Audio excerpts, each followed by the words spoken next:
Puede resultar sorpresivo para muchos, pero termina la semana con las bolsas al alza.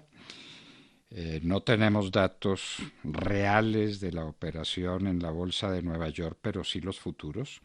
Los futuros están subiendo 2,76% en el Dow Jones y el Eurostoxx sube casi 3%, Francia 3,67, Alemania 3,05, bolsas al alza incluyendo en el Oriente, a pesar de los datos de la China de una contracción de 6% en el primer trimestre. Hoy está subiendo 0,86% con 3.800 puntos, cerca a los 4.000 puntos.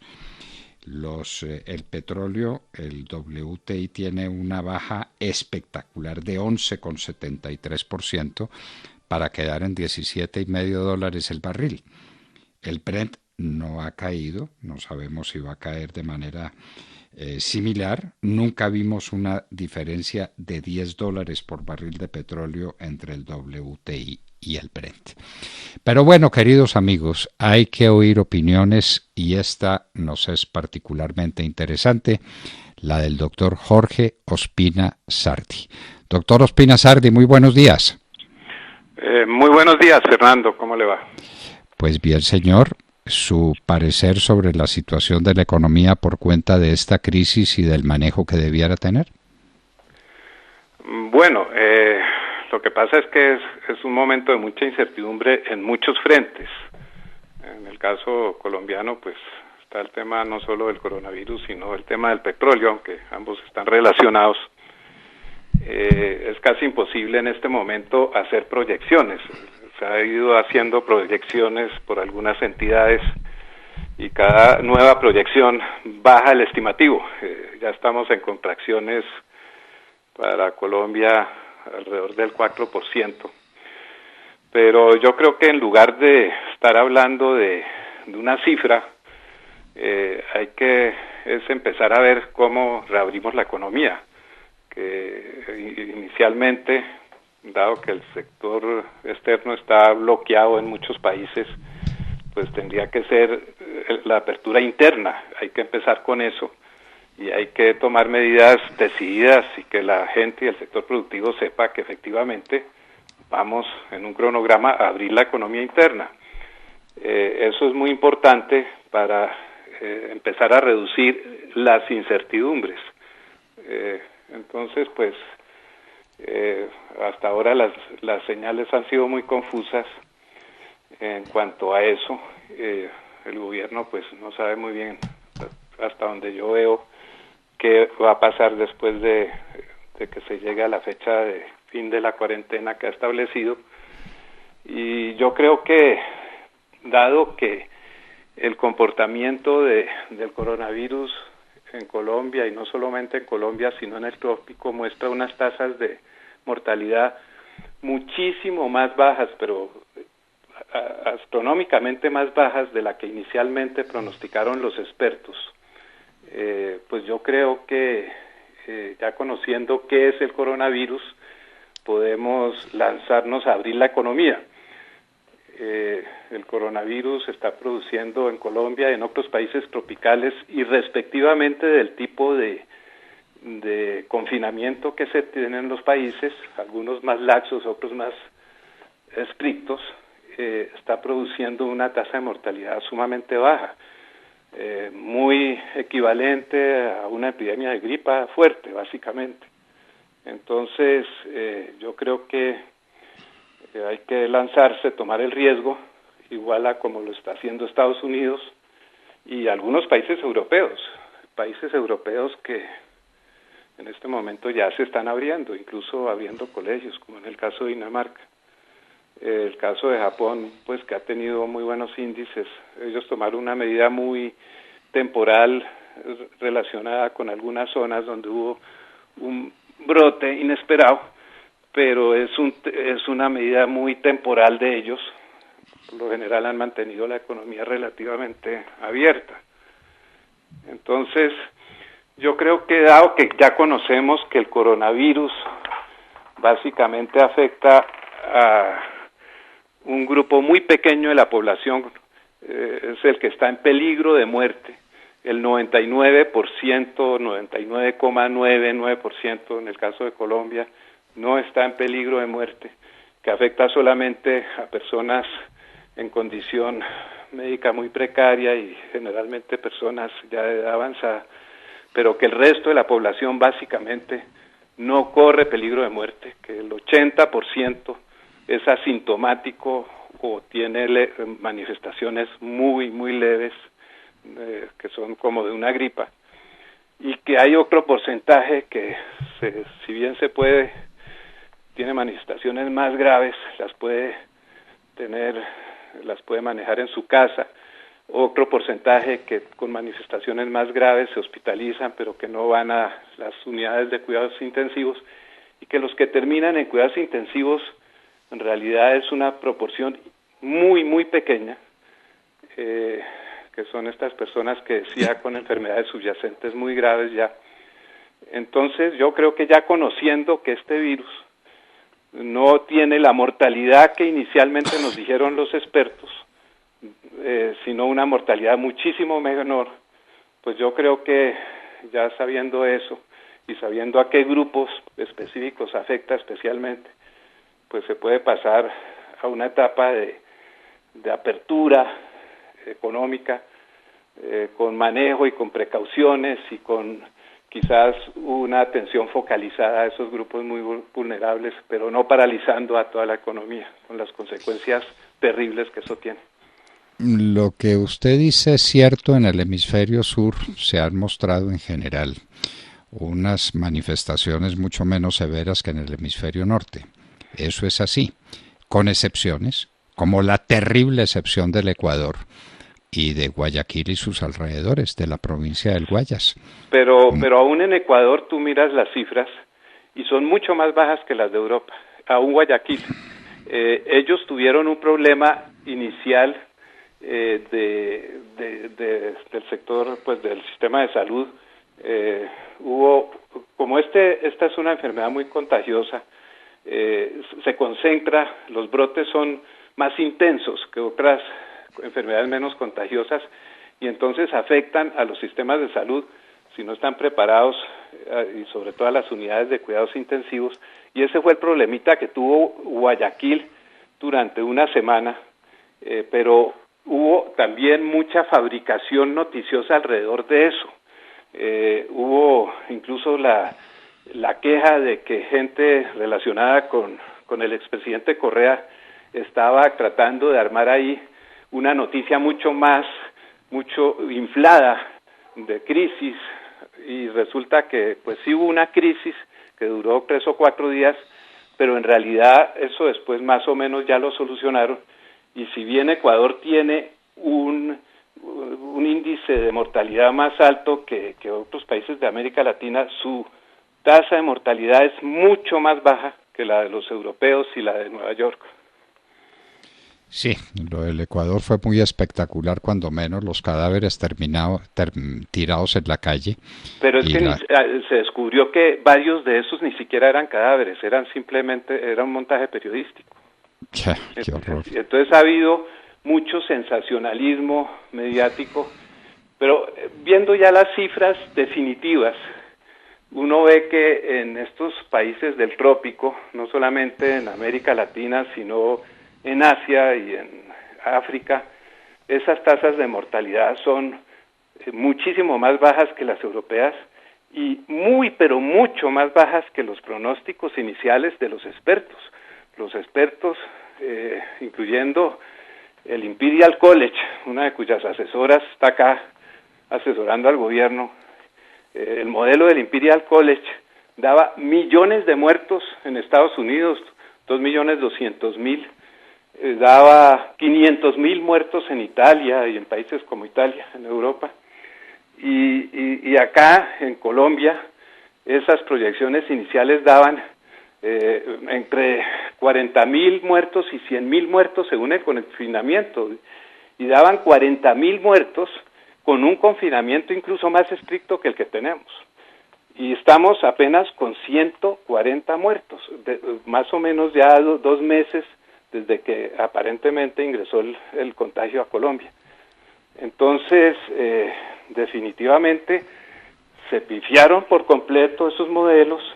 Al comienzo uno puede decir, bueno, no sabíamos qué era el coronavirus porque China no nos había contado y estaba encubriendo todo el problema allá, pero ya sabemos qué es el coronavirus y ya sabemos que tiene una tasa de mortalidad muy baja. En el mundo, por gripas estacionales mueren entre 300.000 a 600.000 personas al año. Este coronavirus va a producir, en el peor de los casos, 250.000 personas en el año. Entonces, no tiene una mortalidad bajísima en comparación a los pronósticos iniciales.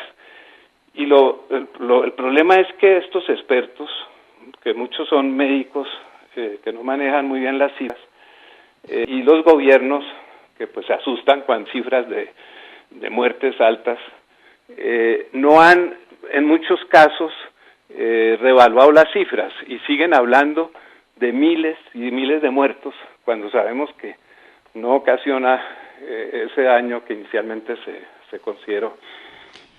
Pues muy es de tener en cuenta esas observaciones que están refrendadas por la práctica. Eso es verdad, que en Colombia no tenemos pruebas suficientes, es verdad. No sabemos cuál es la penetración del coronavirus, pero sí sabemos que en los hospitales no hay crisis, que las salas de cuidados intensivos no están llenas, que hay regiones del país donde el coronavirus no ha aparecido o apenas se ha manifestado de manera muy tímida con una o con dos muertes. Entonces, pues esa es una realidad y el problema es quién se le apunta a creer a esa realidad y que de pronto esto se ponga más complicado y tenga razón el Imperial College. Entonces ahí sí pues...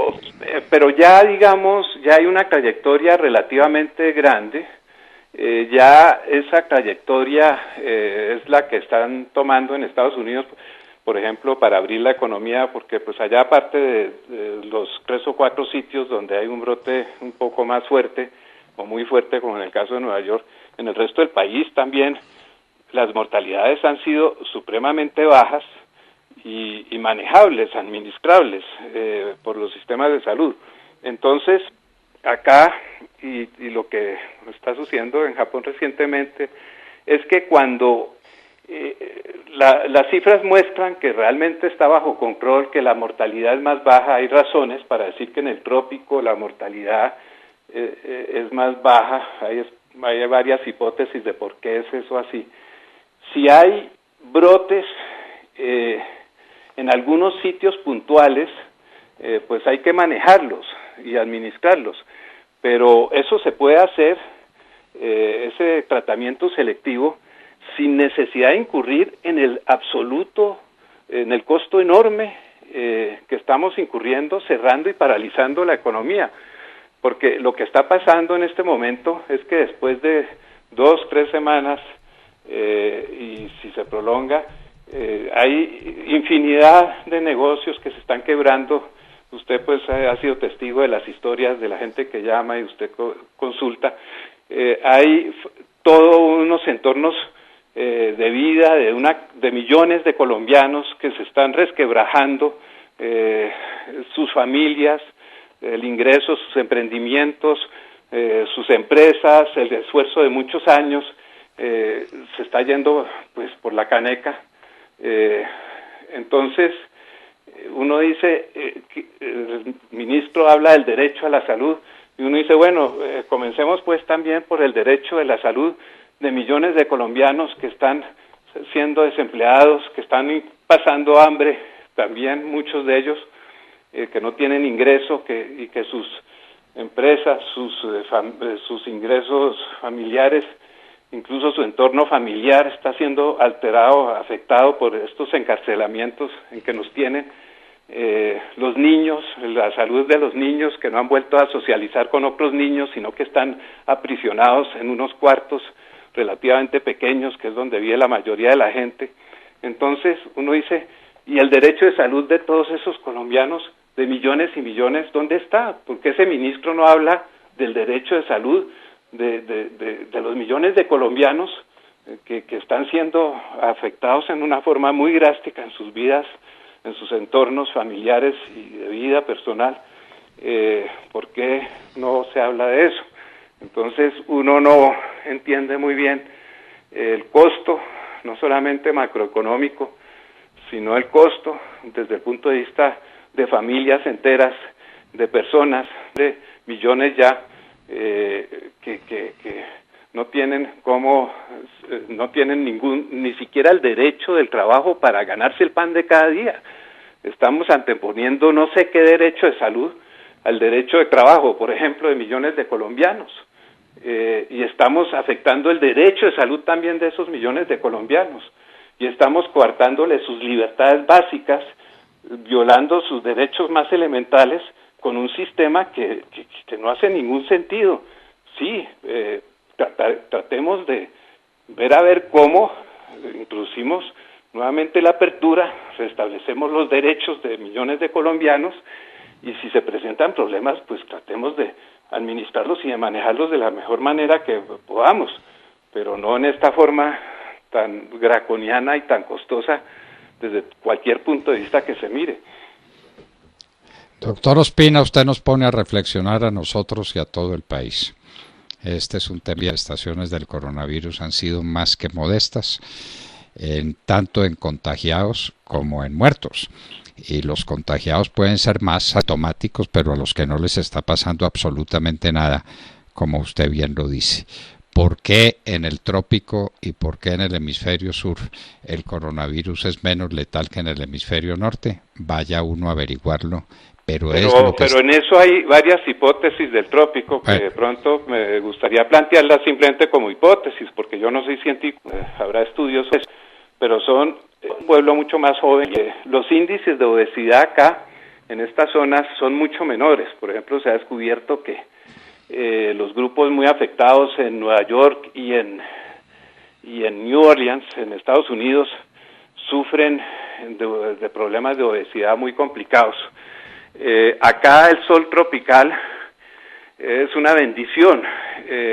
Acuérdese que este coronavirus reventó en China, Europa y Estados Unidos en época de invierno en la zona norte, donde no hay sol.